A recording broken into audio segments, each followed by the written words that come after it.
იესომ ჩვენი ხსნა და ცათა სასუფეველში შესვლა საქორწინო ნადიმზე მოწვევასა და მასში მონაწილეობას შეადარა.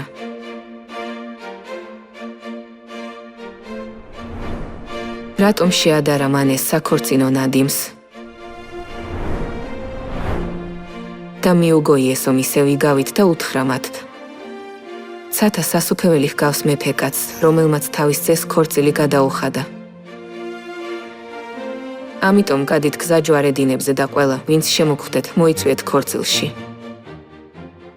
და საქორწილო დარბაზი აივსო სტუმრებით. საქორწინო ნადიმის აუცილებელი ელემენტებია სიძე, პატარძალი და სტუმრები. იგავში მეფის ძე განასახიერებს პირველ მოსულ იესოს, რომელიც მოვიდა როგორც ღვთის ძე. მოწვეული სტუმრები კი წარმოადგენენ წმინდანებს, რომლებიც იღებენ იესოს და მიემართებიან ცათა სასუფეველში. თუმცა სასწლო, რომელიც საქორწინო ნადიმის მთავარი პერსონაჟია, არსად ჩანს. ეს იმიტომ ხდება, რომ სასწლოს გამოჩენის დრო მისი პირველი მოსვლისას ჯერ არ დამდგარა. ბიბლია წინასწარმეტყველებს, რომ სასწლო გამოჩნდება უკანასკნელ დღეებში, მისი მეორედ მოსვლის დროს. ვინაიდან მოვიდა კრავის ქორწილი და მისმა სასწლომ თავი გაიმზადა. ნეტარნი არიან კრავის საქორწინო ნადიმზე მიწვეულნი. კრავი, რომელიც სიძეა და კრავის ცოლი ახლა საქორწინო ნადიმზე ჩნდებიან. და არიან სტუმრები, რომლებიც საქორწინო ნადიმზე არიან მიწვეულნი. ზეციურ საქორწინო ნადიმზე არიან სიძე და სტუმრები, ასევე სასწლო. იესომ 2000 წლის წინ გვაცნობა, რომ ზეციურ საქორწინო ნადიმზე სასწლოც იქნება.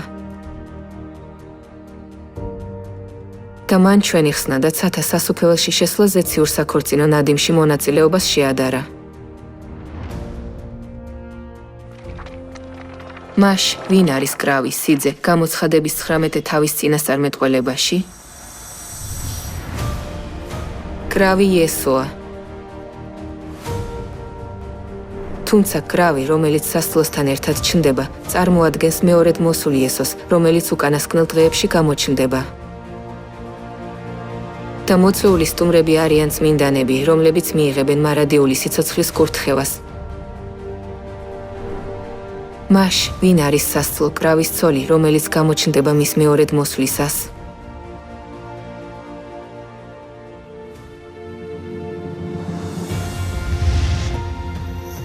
მოდი და გიჩვენებ სასწლოს, კრავის ცოლს. მიჩვენა წმიდა ქალაქი იერუსალიმი, რომელიც ციდან ეშვებოდა ღვთისაგან.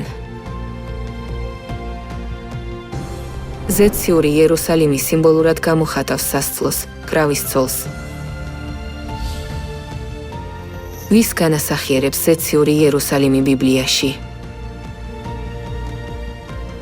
ზეციური იერუსალიმი ჩვენი დედაა. გამოცხადებაში მოცემული წინასწარმეტყველება, რომ კრავის სასწლო გამოჩნდება, ნიშნავს, რომ ღმერთი დედა, რომელიც ზეცაშია, ამ დედამიწაზე გამოჩნდება.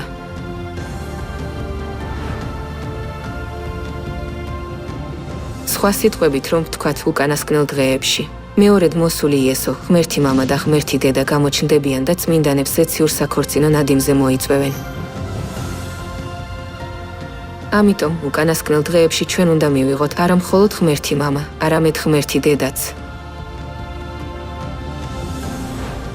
ხოლო და ამის შემდეგ შეგვიძლია მივიღოთ კურთხევა, რომ საქორწინო ნადიმზე სტუმრებად შევიდეთ ცათა სასუფეველში. იმედი მაქვს, მიიღებთ ღმერთ დედას და დატკბებით სიხარულითა და ბედნიერებით ცათა სასუფეველში.